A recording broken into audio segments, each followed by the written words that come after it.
فرماتے ہیں قال علی رضی اللہ تعالی عنہ السنۃ وضع الکف علی الکف فی الصلاۃ تحت السرہ.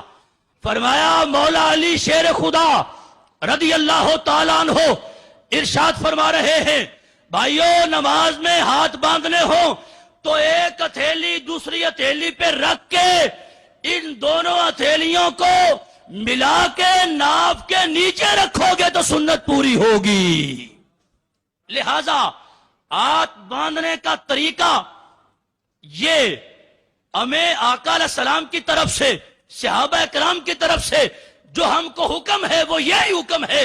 فرمایا ایک ہتھیلی دوسری ہتھیلی پہ رکھ کے ناف کے نیچے اگر ہاتھ باندھتے ہو تو فرمایا سمجھ لو کہ تم کو اللہ کے حبیب علیہ السلام کی سنت پہ عمل کرنے کا موقع مل گیا ہے.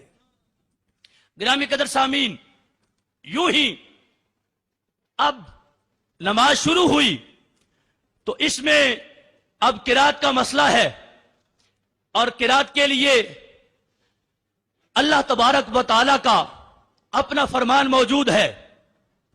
قرات خلف الامام، جب امام کے پیچھے خصوصاً کیونکہ علیحدہ جو ہے اس کی تو با سے جدا ہے، وہ سب کچھ پڑھے گا.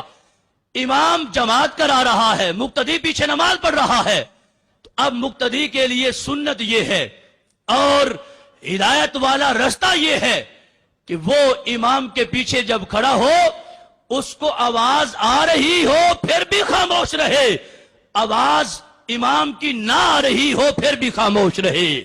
یہ فرمان رب ذوالجلال جل شانہ کا اپنا ہے. وَإِذَا قُرِئَ الْقُرْآنُ فَاسْتَمِعُوا لَهُ وَأَنصِتُوا لَعَلَّكُمْ تُرْحَمُونَ. فرمایا جب قرآن پڑھا جائے تو قرآن مقدس کو غور سے سنو اور خاموش رہو تاکہ تم رحم کیا جائے. تو یہ آیا کریمہ خصوصاً یہ موقع یہ نماز کے بارے میں موجود ہے اور بہت سی حدیثوں سے یہ بات ثابت ہے اور اظہر من الشمس ہے اور اسی موقف کو ملت اسلامیہ کے اندر ترجیح موجود ہے. آپ غور فرمائیں سید عالم صلی اللہ تعالی علیہ وسلم آپ نے خود جب نماز پڑھائی ہے حضرت سیدنا ابو ہریرہ رضی اللہ تعالی عنہ آپ ارشاد فرماتے ہیں ان رسول اللہ صلی اللہ علیہ وسلم انصرف من صلاة جہر فیہا بالقراء. فرمایا رسالت میں آپ صلی اللہ تعالی علیہ وسلم نے جماعت کرائی ہے اور نماز ایسی ہے جس میں قرات بالجہر آپ نے فرمائی ہے. جب نماز سے فارغ ہوئے تو سید عالم صلی اللہ تعالی علیہ وسلم نے کیا ارشاد فرمایا هل قرأ منکم معی احد آنفا. فرمایا میرے غلاموں ابھی میرے پیچھے ابھی کسی نے تم میں سے قرات کی ہے. اپنے صحابہ سے سوال فرمایا. تو ہمارا تو عقیدہ ہے رسالت میں آپ صلی اللہ تعالی علیہ وسلم تو ویسے جانتے تھے. فرمایا اس لیے پوچھا اس لیے کہ لوگوں کو جس کسی کو ابھی خبر نہیں ہے یا غلطی ہو گئی اس کو پتا چل جائے اور سارے صحابہ کرام رضوان اللہ تعالی علیہ مجمعین کے لیے یہ وضاحت ہو جائے کہ نماز کے اندر جب امام کے پیچھے آدمی کھڑا ہو تو اس کے لیے قرات پیچھے امام کے کرنا جائز نہیں ہے. رسالت میں آپ صلی اللہ تعالی علیہ وسلم نے جب یہ ارشاد فرمایا اور صحابہ کرام رضوان اللہ تعالی علیہ مجمعین سے پوچھا تو ایک صحابی رضی اللہ تعالیٰ عنہ نے عرض کیا نعم یا رسول اللہ یا حبیب اللہ ابھی جب آپ نے جماعت کروائی ہے میں نے پیچھے نماز پڑھی ہے تو میں نے آپ کے پیچھے سورہ فاتحہ پڑھی ہے میں نے قرات کی ہے. تو آقا علیہ الصلوۃ والتسلیم نے کیا ارشاد فرمایا انی اقول مالی انازع القرآن.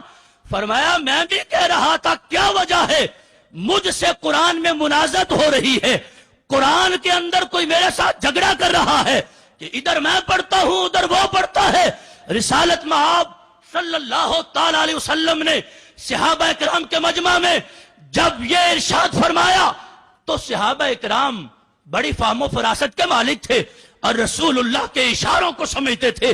جب اتنا واضح طور پہ آقا علیہ السلام نے حکم فرما دیا راوی کہتے ہیں فانتہى الناس عن القراءة مع رسول اللہ صلی اللہ علیہ وسلم جب آقا علیہ السلام نے یہ اعلان فرما دیا تو سارے صحابہ اس کے بعد رسول اللہ صلی اللہ علیہ وسلم کے پیچھے قرات کرنے سے رک گئے ہیں۔ اب آپ ذی وقار، ہمارا بھی وہی عقیدہ ہے، وہی نظریہ ہے، وہی موقف ہے جو اللہ کے حبیب علیہ السلام نے اپنے صحابہ کو عطا فرمایا ہے۔ صحابی چھوڑ گئے، اس وقت سے چھوڑ گئے جب سے رسول اللہ نے فرمایا ہے، صحابی چھوڑ گئے، وہابی آج تک نہ چھوڑ سکے۔ تو فرق واضح ہو گیا، صحابہ کا طریقہ کیا ہے، صحابی کا طریقہ کیا ہے، صحابہ کرام کا طریقہ کیا ہے، اور دوسری مخالف پارٹی کا طریقہ کیا ہے۔ ہمیں اللہ کے فضل سے، یہ رب کی بارگاہ سے توفیق ہے، جو صحابہ کا طریقہ ہے، جو رسول اللہ نے ان کو طریقہ عطا فرمایا ہے، وہی بڑھ کے اہل سنت کے حصے میں آیا ہے۔ گرامی قدر سامعین، موضوع بڑا طویل ہے، اور یوں نہ سمجھیے یہاں تو میرے شیخ خطبہ دیتے ہیں، بندہ ناچیز کو 8 سال ہو گئے ہیں ان باتوں پہ مناظرے کرتے ہوئے، اور خدا کی قسم ہے آج تک جواب نہیں آیا اور آ بھی نہیں سکے گا، اور میں آگے چل کے آپ کو بتاؤں گا کہ یہ اصل صورتحال کیا ہے۔ دیکھیے ہمارے اسلاف میں تو یہ اس حد تک اس کے بارے میں بھی سختی موجود ہے۔ حضرت سعد بن ابی وقاص، بہت بڑے سپہ سالار صحابی، آپ سے جب پوچھا گیا کہ تمہارا کیا موقف ہے، کیا کرنا چاہیے، آپ نے فرمایا وددت ان الذی یقرأ خلف الامام فی فیہ جمرہ۔ فرمایا مجھ سے کیا پوچھتے ہو، میں کہتا ہوں جو امام کے پیچھے قرات کرے اس کے منہ میں آگ ہو، اس کے منہ میں آگ ہو۔ ادھر حضرت عبداللہ بن مسعود فرماتے اس کے منہ میں مٹی ہو، یہ فرماتے اس کے منہ میں آگ ہو۔ میں پوچھتا ہوں اے رسول اللہ صلی اللہ علیہ وسلم کے صحابہ، اتنی سختی کیوں ہو گئی، اتنا غصہ کیوں آ گیا؟ فرمایا غصہ اس لیے ہے، ہمیں حکم ہے ما آتاکم الرسول فخذوہ وما نہاکم عنہ فانتہوا، جو تمہیں محبوب علیہ السلام حکم فرمائے اس پہ فوراً عمل کرو، اس کو پک کرو، اور جس سے وہ منع فرما دے اس سے فوراً باز آ جاؤ۔ فرمایا حضور نے منع فرمایا ہو تو وہ بندہ یہ جسارت کیوں کرتا ہے جس بات سے آقا علیہ السلام نے منع فرمایا ہے؟ فرمایا میں چاہتا ہوں کوئی پھر وہ کرے تو پھر اس کے منہ میں آگ ڈالی جائے۔ اب آپ ذی وقار، اس پہ 20 دلائل موجود ہیں، اور یہ کوئی ایسا مسئلہ نہیں ہے معاذ اللہ کہ جو ہماری طرف سے جس کا آج تک جواب نہ ہو۔ یہ تو ملت اسلامیہ کا ایک متفقن علیہ مسئلہ ہے، اور اس کے اندر جو اختلاف ہوتا ہے وہ اختلاف اہل سنت کے اندر موجود ہے۔ ان لوگوں کو جن کا عقیدہ کوئی اور ہے اور حق والی جماعت کا عقیدہ نہیں ہے، ان کو تو ان باتوں میں آنا ہی نہیں چاہیے۔ انہیں پہلے اپنا کلمہ درست کرنا چاہیے، پہلے اپنا قبلہ درست کرنا چاہیے، پہلے اپنے آپ کو مومن ثابت کرنا چاہیے۔ یہ باتیں جو فروعی مسائل میں ہیں، یہ تو اہل حق کی بات آپس میں چلتی ہے، اور ان میں بھی اللہ کے فضل سے حضرت امام اعظم ابو حنیفہ نور اللہ مرکزہ، اللہ نے ان کو وہ تاج عطا فرمایا ہے کہ فقاہت میں انہیں راج عطا فرمایا ہے۔